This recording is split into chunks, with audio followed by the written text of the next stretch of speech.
en tant que communicateur, il y a FCC, Motuna Suka, Izali, Motuna, il y a au répondre à oui ou non, Lelo, ce qui cour constitutionnel et Bengi, l'ancien président Joseph Kabila Akende, qu'on s'est présenté, oui ou non?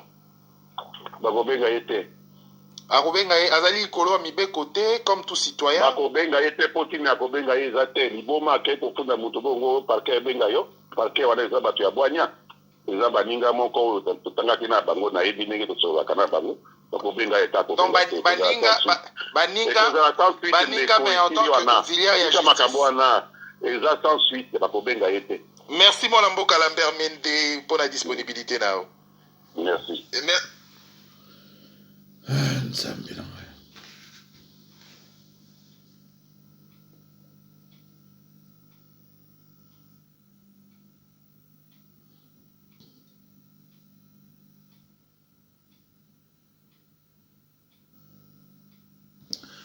Bandeko na banzi boza okura ya eloko yo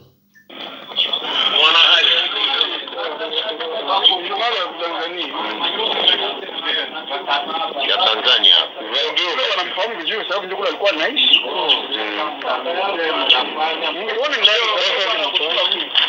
Oyo eza ya Tanzania. Tunaona kofia hapa ndio mzee Kabila.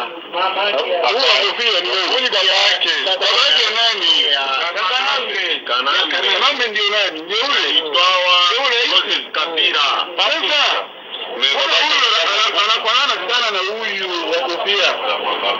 Na huyu wa kofia anafanana hata kidogo na huyu mzee wetu kama mfahamu huyu.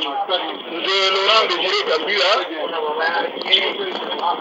Angalia huyu kama ni Kanambe Kabila sijui. Kanambe anamfanana zaidi huyu jamaa wa kofia baba yake anafanana huyu. Hata macho yao kama macho haya Yasima yai mawili kabisa. Lakini hata hata kidogo hata mapua ya huyu jamaa na ya huyu tumefanana zaidi. Yaani mapaka kabisa na hiyo tundu. Lakini huku haiwezekani. Sasa hapa kile tunaona sasa. Tunamuona huyu mzee Kabila bado kijana hapa. Na huyu jamaa huyu Adrien kwa kweli inaonyesha hata kama hatuna alienda kwenye ADN. Unaona kabisa kama huyu kamzaa huyu. Sababu haizaa ndimu.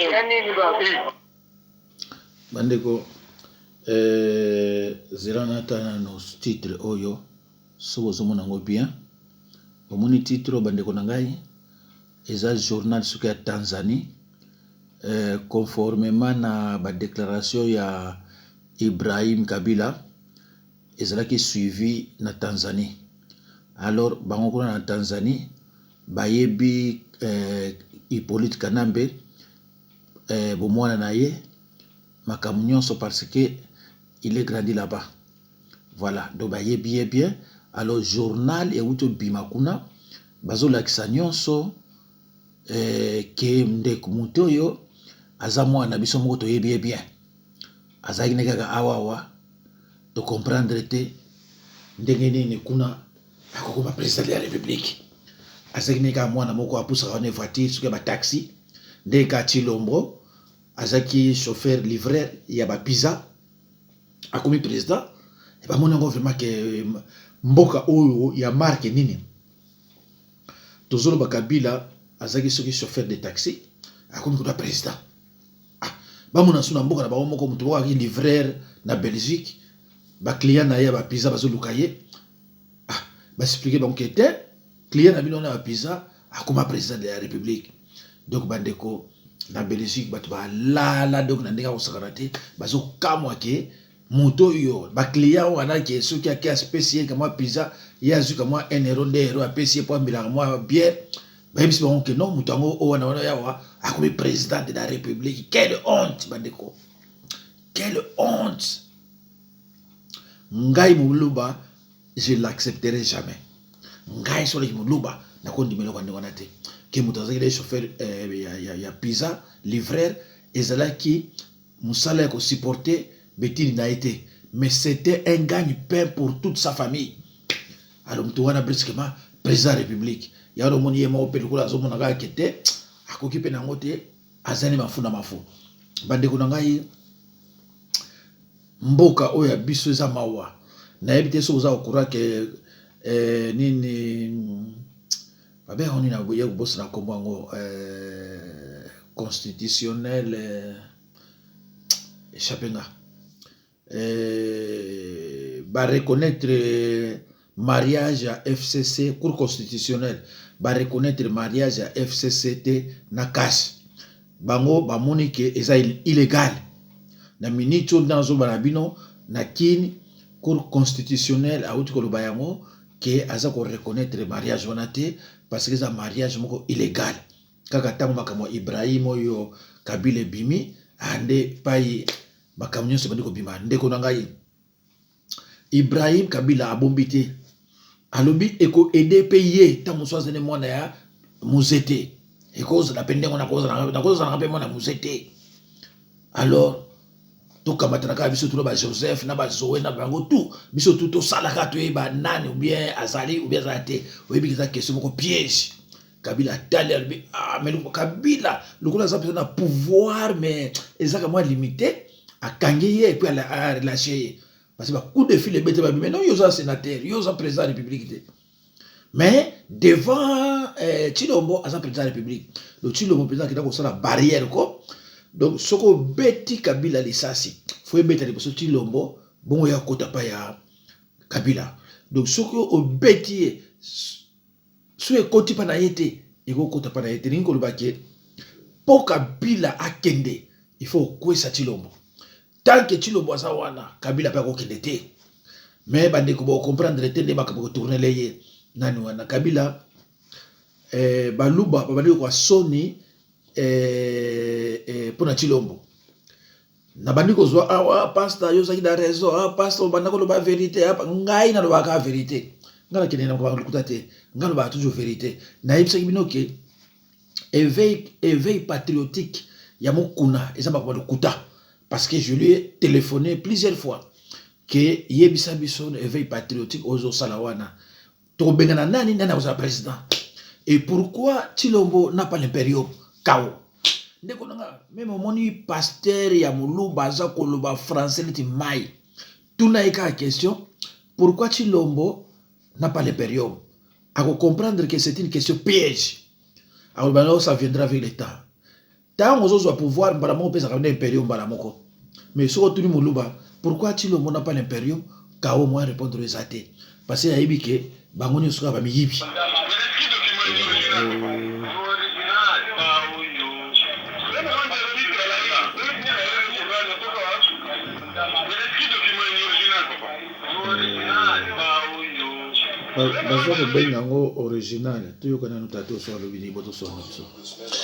Très chers compatriotes, bonjour. Je suis très sidéré. Ça fait des jours, je n'arrive pas à bien dormir à cause de cette nouvelle que nous avons reçue, qu'il y a eu soi-disant 12 experts chinois qui sont venus dans mon pays, la République démocratique du Congo, comme pour venir aider à lutter contre le Covid-19 en République démocratique du Congo. Mais soyons sérieux, s'il vous plaît.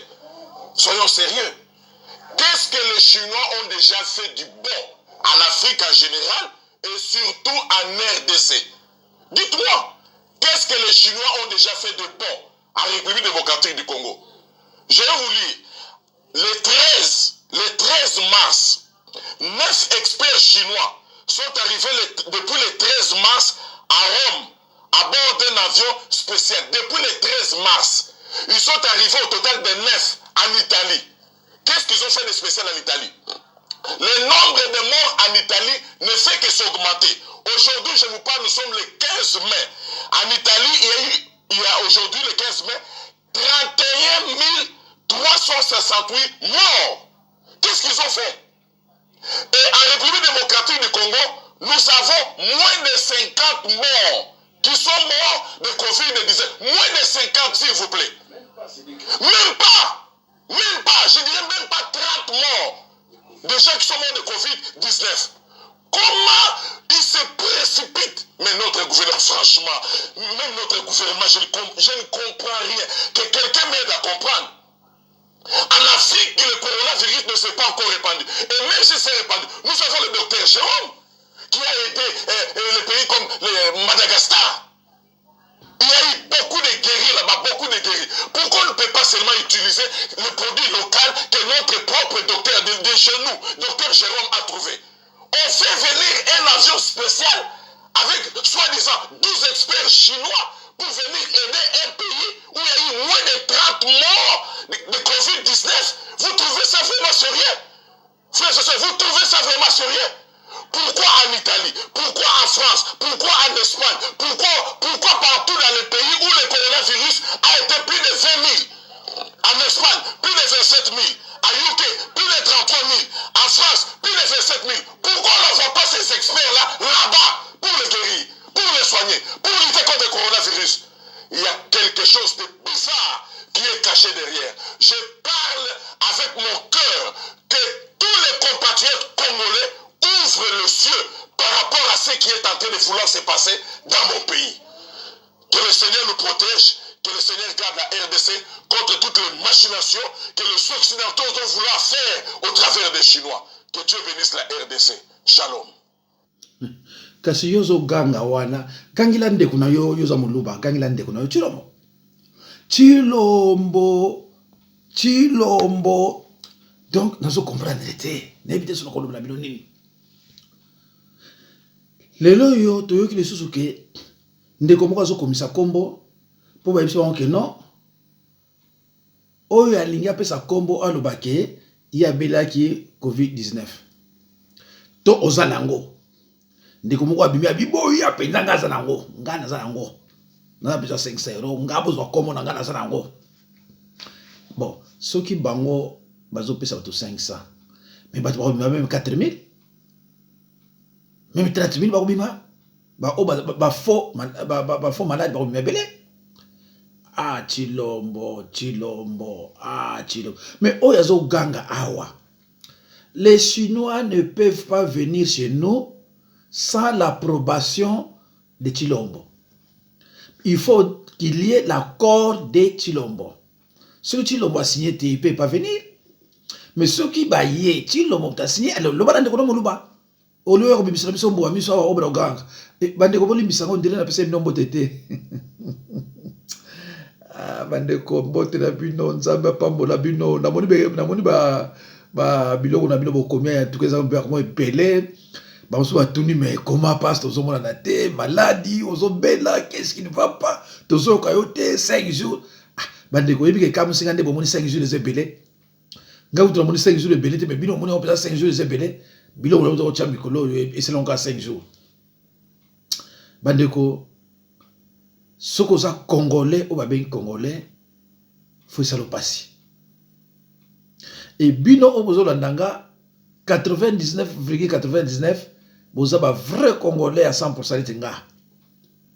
Mais na mboka on pose la bien. Faut la congolais soit à 50%, faut la congolais soit à 25%. Il y a 70%, 75% tout est, il y a 50 ou bien 25%. On a dos à bien. Mais ce qui était, faut la dire ba elesier, ba ce qui ba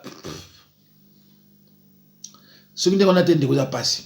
Bon, mon indéco yo, ndekazo ganga, alobi azo ganga attaque congolais. Donc, makamwana aligna moté. Bon, même depuis alobi ko, batou ba sur porter na ni plainte. Donc, boza considérer ni batou maboma. So porter kabila plainte la parquet. Boza considérer ni batou maboma. Alors plainte ya mutama boma, ya mutali boma, bazo ka moté. Ça c'est mende. Ndeko, kasayen, azaka kasayen. Kasayeko akoti la kasaye tout à l'heure wa sui makamuni ni na moni ce soir près d'une dizaine dizaine de morts selon un bilan non officiel, plusieurs maisons cambriolées, des femmes violées et agressées sexuellement, un bébé kidnappé et d'autres personnes terrorisées. Des habitants de plusieurs quartiers de la commune annexe et celle de la Rouachi n'ont pas passé une nuit paisible ce dimanche 3 mai. Les quartiers qui ont été entre autres visités s'agit de Kilobelobé, Bel Air, Kimouti et même Luoshi, en croire nos sources. Des hommes armés jusqu'aux dents ont opéré dans toute quiétude toute la nuit dans ces parties de la ville cuprifère de Lubumbashi après avoir bouclé les parcelles. Des résidences situées non loin de la chaussée des Kasenga comme celle des professeurs d'université ont été visitées. Selon plusieurs témoignages, ces hommes armés portaient des tenues militaires et policières. Une situation qui a été mal digérée par les populations de ces coins qui n'ont pas manqué de descendre dans les rues pour fustiger ces manques de sécurité. Des coups de balles ont été attendus ça et là pour disperser les manifestants. Nos reporters ont eu des peines pour bien filmer.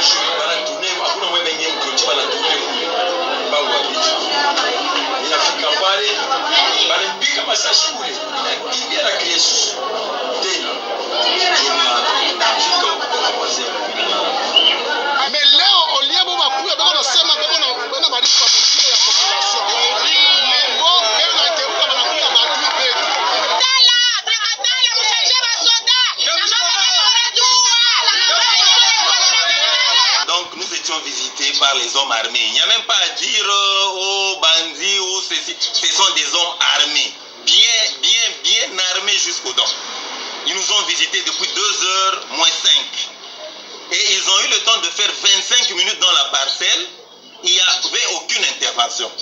Et depuis que nous avons fait l'intervention, depuis 2h30 jusque-là, on ne sait même pas si nous sommes une population dans cette province ou soit on est une population qui cherche à être, qui peut mourir de son triste sort. Une situation qui intervient dans un contexte difficile, celui de la confirmation du 10e cas de coronavirus à Lubumbashi et la décision du port obligatoire des masques ou cache-nez, une décision prise par les autorités urbaines de Lubumbashi. Parce que là, je ne me sens pas vivant, je suis déjà mort. Parce qu'ils ont tout fait, ils ont braqué là, on a été terrorisés là, je vous dis. Toutes les enfants dans la maison, ils sont vraiment à terre. Tunaanza kuregrete. Maintenant tu l'as trouvé hivi. Tutafanya chaque bushi tunaenda na shipa bakomi. Basoda wala manyumba tu basi tunaanza sikia boka. Ou bien twami. Twende wapi? Ba policier ba unasimama balabala 50% ndio kwamba voiture moya. Tu as document. Mais bushi kubana policier bodo enda kulala. Mais pour voiture et tout, moya. Chauffeur Rachinda voit peut-être ceinture de sécurité par la mouyaria, 60 militaires. Ça fait la honte. Eh, bandeko. Mais si quoi yo province nini peut-être na kimia. Province nini eza na kimia. Lubumbashi est nyonso bazako ko traiter bango ba sauvage. Mais kasi Kabila za mto Lubumbashi te. Kabila asa katangete, Kanambe asa katangete. Mendeni katanga eza na souffrance moko mende konanga ke na FCC olukuta bakatange bavandi kune basala bango bien balo rien bandeko oyebi ke na monde entier ba politiciens obiso zana bango na monde entier bazate. C'est pour cela mon alobaka tous ces politiciens sont des chiens. Ezana batu muso songa na lobi chien bakasaka ke chien o atamura na balabala batu bayibili lobate. Parce que nazwaka ndeko moko na téléphone ya avani na mboko yo Suisse na Lausanne. Na autant comme na été na bi comme na autant on ta benga nga pour benga ke soki na lobby chien eza langage wa paye eza ma mingi faut ko yibaka di loba. Tanga zol ba chien. Nazo ba chien wa tambola te. Na pesa bino ba verset chien za moto yo avandi na se bazo boki leka ba miette. Bazo boki ba miette. Chien wana ngana lobaka ya Bible eza chien oyo atambola na balabala te eza ma mingi on nga vo corriger ngana makomanza me faut oyeba parole sinote obino kineka na côté ndeko na ngai mboka ya ndenge nini mboka ya ndenge nini. Donc soki olali lobi ta ngo lamuka ko ba problème mosusu. Donc soki lobi oyoki o kamere lobi kuno ko yoka o magie ari magie bakangiye azo sala gene soki ni ba bomaye. Oko yoka o eleze na kimisiko pa boy. Oyoko mutusu no alembongo. Tinde omboka ndenge nini. Jamais to yoka ko tala sikoyo. Na banzi na vidéo 356 ou bien 57, non 57 je crois. Bon moni batu pende ba wuti sur l'hôpital ti mutabanda ko bela 5 mois. Mais tango ko kufa na hôpital balobi ke te basale examen aza kufa na corona. Omboka vraiment ndenge nini. Donc oyo penza banda mukile banda pour la première fois batu bazwa président ya Mark Boy. Oyebi ke makambo so le galo Lubumbashi etaliete alobela ngote. Oyo zo le kana sai etaliete alobela nango pete. Même oyo zo le kana bandondo ezo le kana nani. Comme information bande ko so ba ibagite ba 47 makesa ya Burundi ya Congo. Batinda bango na prison moko za na bandondo. Et bazwa lisusu ba prisonnier mususu batinda bango kuna na prison ya bandundu. Donc prison bandundu na miniti oyo bande kuna ngai et komi centre moko ya Rwandais. Alors bandeko vraiment eza pasi pona biso eza pasi pona biso sikoyo na Tanzanie ba confirmer que ye aza Rwandais akoli na Tanzanie kuna.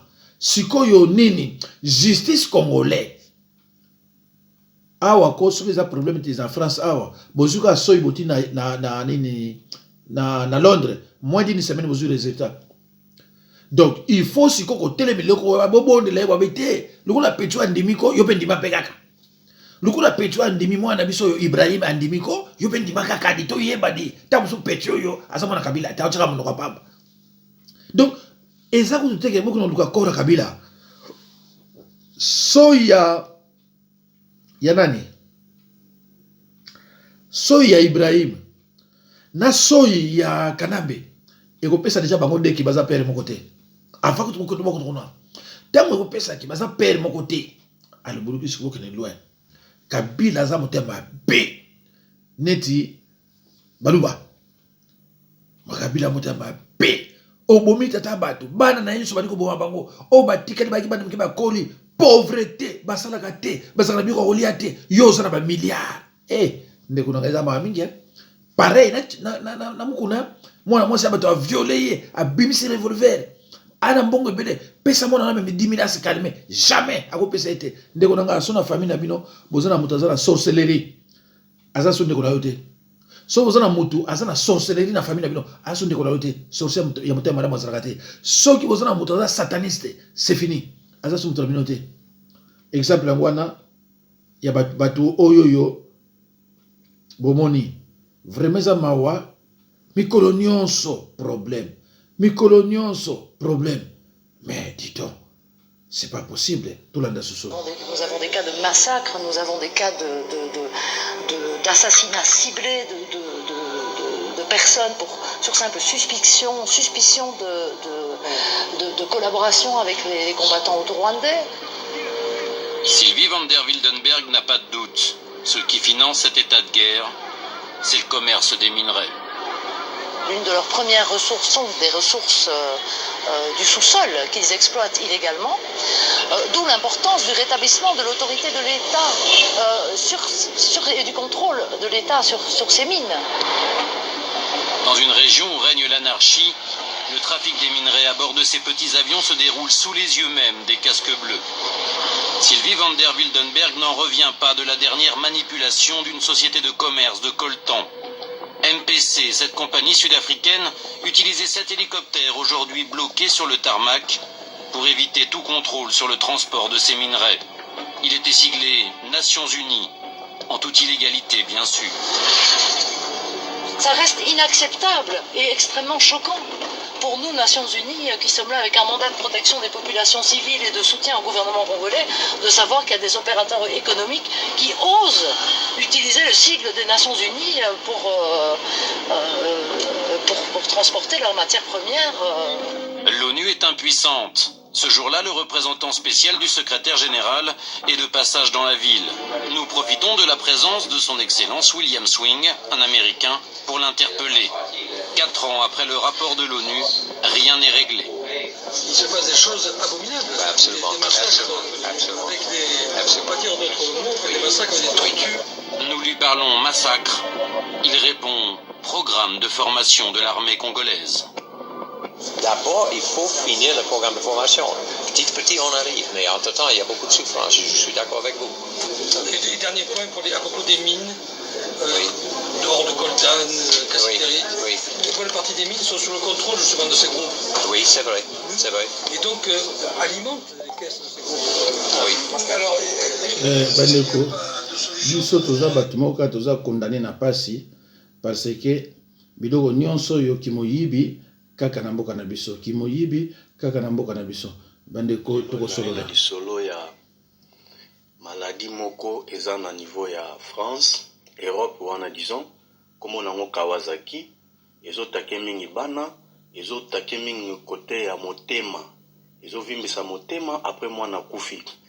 La plupart ya bana oyo baza atteint oyo bazokufa sans bana ya bafricain nga na lobi yango po na yoki na reportage na France bango moko balobi nazotielo video oyo olanda ti na suka o comprendre oyo mundela lobi na français yo moko yoka nini oyo diable azobomisa po na biso bafricain maladi wana balobi yango la plupart des cas sont les africains qui meurent toke landa TVza radio te. Et puis une question, toujours d'actualité ce matin. Y a-t-il un lien entre le coronavirus et la maladie de Kawasaki? Ça fait de moins en moins de doutes d'après Santé publique France. Depuis quelques semaines, des enfants ont été admis en réanimation après avoir présenté des symptômes de cette maladie respiratoire. Benjamin Smadja. Depuis le 1er mars, 125 cas d'enfants atteints par la maladie de Kawasaki ont été signalés sur le territoire. 90 d'entre eux se trouvent dans un état grave et sont donc hospitalisés en réanimation. Un décès est à déplorer chez un enfant de 9 ans qui présentait des comorbidités. Sur les 125 cas recensés, 52% ont été testés positifs au Covid-19 et le lien au virus est probable chez 12% de patients supplémentaires. Pour Santé publique France, ces résultats sont donc très en faveur d'un lien entre le coronavirus et la maladie de Kawasaki. Le professeur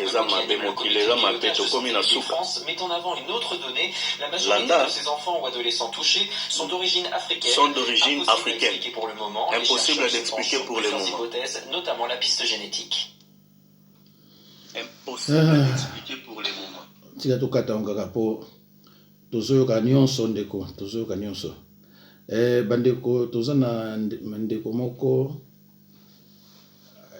mwana biso koko na biso abotaki na Kisasa koko na biso na ndenge ke aza congolaise aboti bana misatu me badra eza te bokomona ndenge nini bana wana balali na bacondition nini na hôpital mama yemo donc par manque de draps bana misatu pe nayebi te soki l'état congolais vraiment eza mawa mingi soki toza na bato kaka bango nyonso mitema neti ya bachilombo mitema neti ya bakanambe ya bana ba oyo nani oyo bamende eza mawa mingi baza basi to mibali basi baza kotena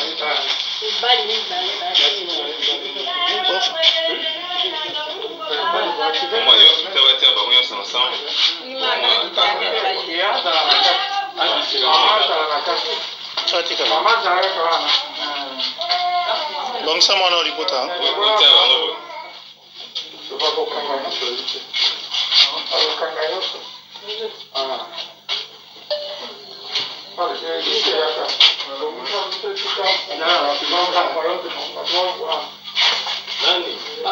Maman, oboti normalement, césarienne. Depuis que je suis né, je voyais un événement comme ça. Vraiment, Dieu merci par rapport à ça. Et l'équipe provinciale, ils sont descendus ici. Et nous sommes venus avec l'inspecteur territorial, avec des journalistes, et nous attendons l'arrivée du gouverneur pour un événement passé. Vraiment, maman, boîte de maman. tosepeli mingi nzambe alingi yo mingi tomona moto kobota bana minei yango mokonzi ya mboka atindi biso mpe aza kokóma na ngonga moke aya komona yo na likambo esalemi oyo nde nzambe alingi yo parceke tomona nanu te vraimen basi mibale mibali mibale nzambe apambola yo yango toye liboso komona bongo mokonzi ya kokóma na sala babimisa bato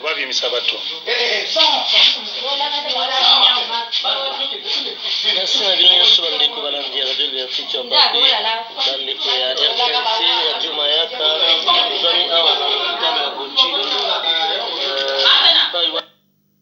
bandeko oyo eza miracle nzambe bomoni mwana yango mama ya bana age aza nango ngai kutu nalobi ke aboti bana misato nzoko aboti bana misato te aboti bana mine donc na bapays organisé na bapays neti bafrance ministre ya santé na bato na ye nyonso fo bakwea wana fo bakóma wana balukile solution mpona kolesa ye epai bakotia ye ndako bakolukila ye mpona bana wana bapesaka ye mbongo mpo baliaka na banzi bomoni awa na France kaka ndenge bato bavandaki na ndako l'État calcula non lokola bana wana baliaka trop na cantine mais lokola bafandaki na ndako c'est que balie trop allez babandi kopesa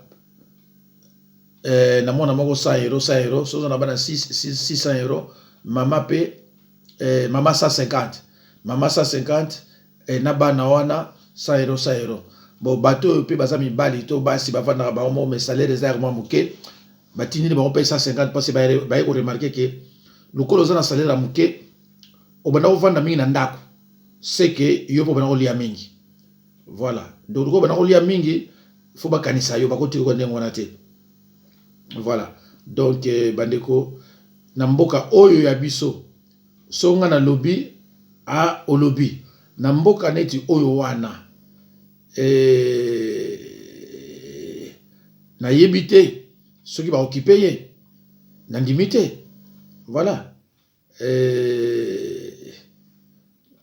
bandeko na ngai toye komono sene mosusu oyo elelisi ngai mpe soki nalobi elelisi ngai bokoyeba ntina nini nalobi elelisi ngai bato ya Équateur bakamati nguba na babiloko nyonso bakei mpe mpona kopesa ekeko wana mpe mpona kokumisa kanambe kobetela ye maboko azali mokonzi malamu atindeli biso akoya kookipe na bienfait na biso ya Équateur. Me eloko epesi ngai pasi ezali kotala na kati bato mibale me na eze mpona bato mibale te na kati ya bato oyo bazalaki kokointronize kulutu na ngai yaya na ngai Edouard Mokolo wa Mpombo oyo azali lokola molakisi na ngai tango na bimi na kelasi ye wana azali na kati mpona koinstale mpe kofaire asseoir pouvoir ya occupation